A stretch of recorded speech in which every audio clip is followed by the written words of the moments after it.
Hello मेरे dear students, इससे मैं आपके लिए क्लास 10 बोर्ड एग्जाम के नया वीडियो आपके लिए फिर से लेकर आया हूं। आज मैं इस वीडियो में आपको वेरी इंपॉर्टेंट क्वेश्चन जो एग्जाम बोर्ड में साइंस का मॉडल पेपर जो एग्जाम होने आने वाला है, बहुत ही स्पेशल वीडियो होने वाला है। वीडियो आपका छूट ना जाए, स्किप नहीं करेंगे, वीडियो को लास्ट तक देखेंगे। और हाँ, मेरे चैनल पर अगर पहली बार कोई जुड़े हैं तो सब्सक्राइब जरूर कर दे स्टूडेंट। और मैं अब बिना देर किए हुए पहला क्वेश्चन आपका मॉडल पेपर का स्टार्ट करता हूं। फर्स्ट क्वेश्चन है, निम्नांकित में किसका अपवर्तनांक अधिक है। ठीक है स्टूडेंट्स, साइंस का आज मॉडल पेपर आपको बता रहा हूं, सेट क्वेश्चन आपको कराऊंगा, सेम इसी क्वेश्चन आपको प्रैक्टिस रोज कराते रहूंगा। 40 क्वेश्चन में इसमें वीडियो में प्रैक्टिस कराऊंगा स्टूडेंट्स। निम्नांकित में किसका अपवर्तनांक अधिक है। ए में हवा, बी में हीरा है, सी में सीसा है, डी में जल है। ठीक है, तो आपको पता है जो सबसे अधिक अपवर्तनांक होता है वो हीरा का होता है, तो ऑप्शन नंबर 20 का राइट आंसर होगा। ठीक है स्टूडेंट्स, नेक्स्ट क्वेश्चन है, अवतल दर्पण की फोकस दूरी होती है ऋणात्मक, बी धनात्मक, सी शून्य, डी ऋणात्मक, कभी ऋणात्मक कभी धनात्मक। तो अवतल दर्पण की जो फोकस दूरी होती है वो होती है स्टूडेंट्स धनात्मक होती है, तो ऑप्शन नंबर 20 का राइट आंसर होगा। क्वेश्चन 3 है, किसी लेंस में मुख्य फोकस की संख्या कितनी होती है। ठीक है, ए में है 1, बी में है 2, सी में है 3, डी में है 4। तो किसी लेंस की फोकस जो संख्या होती है वो आपका कितनी होती है स्टूडेंट्स, 2 होती है, तो ऑप्शन नंबर 20 का राइट आंसर होगा। ठीक है, क्वेश्चन नंबर 4 है, दाढ़ी बनाने में कौन सा दर्पण उपयुक्त होता है। ठीक है, तो ए में है उत्तल, बी में है अवतल, सी में है समतल और डी में है इनमें से कोई नहीं। तो दाढ़ी बनाने में जो उपयोग होता है स्टूडेंट्स वो आपका अवतल होता है, तो ऑप्शन नंबर 20 का राइट आंसर होगा। ठीक है स्टूडेंट्स, क्वेश्चन नंबर 5 है, अवतल दर्पण की फोकस दूरी एफ एवं उसकी वक्रता त्रिज्या आर के बीच संबंध है। तो आपको पता है ए बराबर दिया हुआ F equal to R, B दिया हुआ F is equal to 2r, C बराबर दिया हुआ एफ इक्वल टू r/2 और डी में दिया हुआ F is equal to 4r। तो अवतल दर्पण की फोकस दूरी एफ और उसकी वक्रता त्रिज्या आर के बीच जो संबंध है वो आपका क्या होगा स्टूडेंट, आपका F is equal to r/2, मतलब फोकस दूरी उसकी वक्रता त्रिज्या की आधी होती है। ऑप्शन नंबर सी इसका राइट आंसर होगा स्टूडेंट। क्वेश्चन नंबर 6 जो है, निम्नलिखित में किस लेंस को अभिसारी लेंस कहते हैं। ए में है अवतल लेंस, बी में है उत्तल लेंस, सी में है उत्तल लेंस एवं अवतल लेंस दोनों और डी में है बाइफोकल लेंस। ठीक है, तो अभिसारी जो लेंस कहते हैं वो आपका क्या होगा, उत्तल लेंस को अभिसारी लेंस, तो ऑप्शन नंबर 20 का राइट आंसर होगा स्टूडेंट्स। दृश्य प्रकाश में किस वर्ण का तरंगदैर्घ्य न्यूनतम होता है। ए पीला, बी में है बैगनी, सी में है लाल, डी में है हरा। तो दृश्य प्रकाश में जो वर्ण का जो तरंगदैर्घ्य लाल होता है वो आपका बैगनी का होता है, तो ऑप्शन नंबर 20 का राइट आंसर होगा। तारों का टिमटिमाना प्रकाश के किस घटना को दर्शाता है। ए प्रकाश का विक्षेपण, बी में प्रकाश का परावर्तन, सी में प्रकाश का परिकिरणन, डी में प्रकाश का अपवर्तन।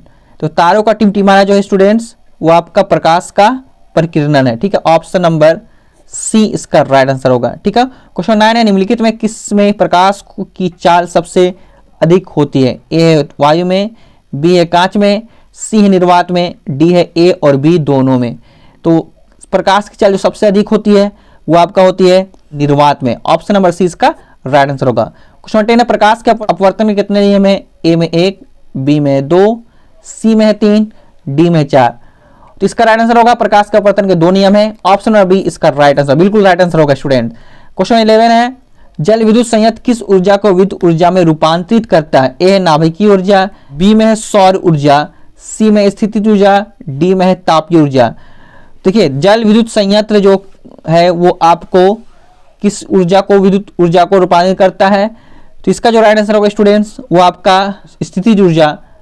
12 नंबर है, जलता हुआ मोमबत्ती बदलता है। ए है विद्युत ऊर्जा को प्रकाश ऊर्जा में, बी रासायनिक ऊर्जा को प्रकाश ऊर्जा में, सी में ध्वनि ऊर्जा को प्रकाश ऊर्जा में, डी है इनमें कोई नहीं। तो जलता हुआ मोमबत्ती जो है बदलता है रासायनिक ऊर्जा को प्रकाश ऊर्जा में, तो ऑप्शन नंबर 20 का राइट आंसर होगा। क्वेश्चन 13, एक विद्युत सेल में सिर्फ धारा प्राप्त करने पर इसके सिरों के बीच विभवांतर का मान विद्युत वाहक बल की तुलना में हो जाता है। ए अधिक, बी में कम, सी में दुगना, डी में इनमें कोई नहीं। ठीक है, तो इसका जो होगा क्या हो जाता है, कम हो जाता है, तो ऑप्शन नंबर 20 का राइट आंसर होगा। क्वेश्चन 14 है, प्रतिरोध का मान बढ़ाने के लिए प्रतिरोधकों को जोड़ा जाना चाहिए। ए है समांतर क्रम में, बी है श्रेणी क्रम में, सी है ए तथा बी दोनों में और डी इनमें से कोई नहीं। तो प्रतिरोध का मान बढ़ाने के लिए जो प्रतिरोधों को जोड़ना चाहिए, क्या चीज में जोड़ना चाहिए, श्रेणी क्रम में जोड़ना, तो ऑप्शन नंबर 20 का राइट आंसर होगा। ठीक है, श्रेणी क्रम में। 15 नंबर, विद्युत चुंबक बनाने के लिए प्रायः जिस छड़ का उपयोग होता हुआ है, क्या ए तांबा, बी नरम लोहा, सी इस्पात, डी इनमें से कोई नहीं। विद्युत चुंबक बनाने के जो छड़ होता है वो नरम होना चाहिए, नरम ना हो। तो ऑप्शन नंबर 20 का राइट आंसर हो। क्वेश्चन नंबर 16 है, उच्चतर ताप पर कौन सी प्रक्रिया पूरी की जाती है? ए है नाभिकीय विखंडन, बी में नाभिकीय संलयन, सी है ए और बी दोनों, डी इनमें से कोई नहीं। तो इसका भी उच्चतर ताप पर कौन सा प्रक्रिया होता है? तो नाभिकीय संलयन होता है। ऑप्शन नंबर 20 का राइट आंसर होगा। क्वेश्चन 17, सौर ऊर्जा को सीधे विद्युत में बदलने वाली युक्ति है? ए सौर कुकर, बी सौर सेल, सी दोनों, ए और बी दोनों, डी में इनमें से कोई नहीं। देखिए सौर ऊर्जा को सीधे विद्युत में बदलने की जो युक्ति है वो आपका सौर सेल है। तो ऑप्शन नंबर 20 का राइट आंसर होगा। क्वेश्चन 18 है, पवन विद्युत जनित में पवन की चाल कम से कम कितनी होनी चाहिए? ए 150 किलोमीटर पर आवर, बी है 1.5 किलोमीटर पर आवर, सी है 12 से 14 किलोमीटर पर आवर, डी में है इनमें से कोई नहीं। तो पवन विद्युत जनित में पवन की चाल कम से कम कितनी होनी चाहिए? तो इसका जो राइट आंसर होगा स्टूडेंट्स वो आपका हो जाएगा इनमें से कोई नहीं होगा। ठीक है, इनमें से कोई नहीं होना है। 19 में सेल का विद्युत वाहक बल है? ए सेल द्वारा इकाई आवेश पर लगाया गया बल, बी में सेल द्वारा इकाई आवेश पर किया गया कार्य, सी में विभवांतर है, डी में है इनमें से कोई नहीं। तो सेल का विद्युत वाहक बल जो होता है वो सेल द्वारा इकाई आवेश पर किया गया कार्य होता है। तो ऑप्शन नंबर बी इसका राइट आंसर है। क्वेश्चन 20 है, घरेलू परिपथ में मुख्य रूप से किसकी आपूर्ति होती है? ए है प्रतिवर्ती धारा की, बी है चरदिश धारा की, सी में है दिश धारा की, डी है इनमें से कोई नहीं। तो इसका जो आंसर होगा आपका स्टूडेंट्स दिश धारा की। ठीक है, ऑप्शन नंबर सी इसका आंसर होगा। क्वेश्चन 21 है, वर्ण विक्षेपण असंभव है? ए कांच में, बी निर्वात में, सी जल में, डी फाइबर में। ठीक है, तो इसका जो आंसर होगा आपका फाइबर में। ऑप्शन डी इसका राइट आंसर होगा, फाइबर में होता है। ठीक है, क्वेश्चन 22 में, वायु में रखा एक कांच का प्रिज्म आपतित किरण को मोड़ देता है, क्या होता है, कैसे होता है? ए ऊपर, बी नीचे, सी आधार से दूर, डी आधार की ओर। ठीक है, तो इसका जो आंसर होगा वो आधार से दूर मोड़ देता है। तो ऑप्शन नंबर सी इसका राइट आंसर होगा। क्वेश्चन 23 है, 2Zn प्लस O2 जो है 2ZnO किस प्रकार की अभिक्रिया? ए अपघटन, बी विस्थापन, सी अवक्षेपन, डी उपचयन। तो ये जो आपका है उपचयन अभिक्रिया है। ठीक है, ऑप्शन नंबर डी इसका राइट आंसर होगा। क्वेश्चन 24, खाने वाला सोडा का रासायनिक सूत्र क्या है? बहुत इंपॉर्टेंट है। NaCO3, बी में NH4Cl, सी में Na2CO3, डी में इनमें से कोई नहीं। तो खाने वाला सोडा जो होता है वो NaCO3। क्वेश्चन 25 है, कमरे के ताप पर द्रव अवस्था में रहने वाली धातु है? ए तांबा, बी पारा, सी सोडियम, डी लोहा। तो कमरे के ताप पर द्रव अवस्था में जो कौन होता है वो आपका पारा होता है। ठीक है, इसका जो आंसर होगा स्टूडेंट्स वो आपका उस समय बी उसका आंसर होगा। क्वेश्चन 26, आवर्त सारणी के शून्य समूह का तत्व कौन है? ए हाइड्रोजन है, बी में हीलियम है, सी में ऑक्सीजन है, डी में क्लोरीन है, Cl। तो इसका जो है वो शून्य समूह का वो हीलियम He। ठीक है, ऑप्शन बी इसका आंसर होगा। क्वेश्चन 27 है, सोडियम कार्बोनेट के जलीय विलयन में मिथेल ऑरेंज का विलयन मिलाने पर विलयन का रंग परिवर्तित होगा निम्नलिखित कैसा हो जाता है? ए पीला है, बी में लाल है, सी है गुलाबी, डी में हरा है। तो इस कैसा होता है? पीला हो जाता है। ऑप्शन नंबर ए इसका राइट आंसर होगा। ठीक है, क्वेश्चन नंबर 28 है, ग्लोबल वार्मिंग के लिए उत्तरदायी गैस निम्नलिखित में कौन है? ए NH3, बी है CO2, सी में O2 है, डी में N2 है। ठीक है, तो ग्लोबल वार्मिंग के लिए जो आपको उत्तरदायी वो CO2 कार्बन डाइऑक्साइड है। बी इसका आंसर होगा। क्वेश्चन 29 है, गंधक की परमाणु संख्या क्या है? ए 2, बी में 4, सी में 8, डी में 16। गंधक की परमाणु संख्या क्या है स्टूडेंट्स? तो इसका जो आंसर होगा आपका 8 है। ऑप्शन नंबर सी इसका राइट आंसर होगा। 30 है, अम्ल का जलीय विलयन विद्युत का संचालन करता है क्योंकि अम्ल जल में ए आयनित होता है, बी में अविलय होता है, सी में विलय होता है, डी है इनमें से कोई नहीं। तो क्या होता है आपका? आयनित होता है। ऑप्शन नंबर इसका राइट आंसर होगा। क्वेश्चन 31 है, अधिकतर धातुओं के ऑक्साइड होते हैं? ए क्षारीय, बी अम्लीय, सी उदासीन, डी इनमें से कोई नहीं है। तो अधिकतर धातुओं के ऑक्साइड जो होते हैं का क्षारीय होते हैं। ऑप्शन नंबर ए इसका राइट आंसर होगा। क्वेश्चन 32, सोने में निम्नलिखित में कौन सी धातु मिलाकर मिश्र धातु तैयार की जाती है? ए सी कॉपर, बी में जिड, एन जिंक जस्ता, सी में पोटेशियम के, डी में Fe फेरम आई मतलब लोहा। सोने में निम्नलिखित में कौन सी धातु मिला किया जाता है?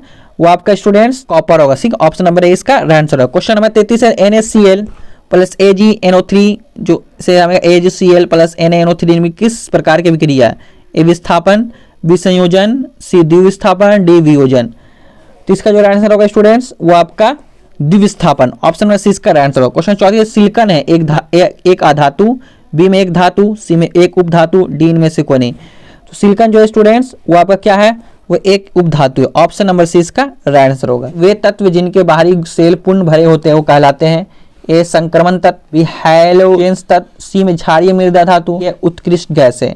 तो होगा आपका ये उत्कृष्ट गैस का है। तो ऑप्शन नंबर डी इसका राइट आंसर होगा। खड़िया का रासायनिक सूत्र है ACHCO3, बी में है CaOCl, सी में CaCl2, सी में डी में CaCO3। ठीक है, कैल्शियम कार्बन।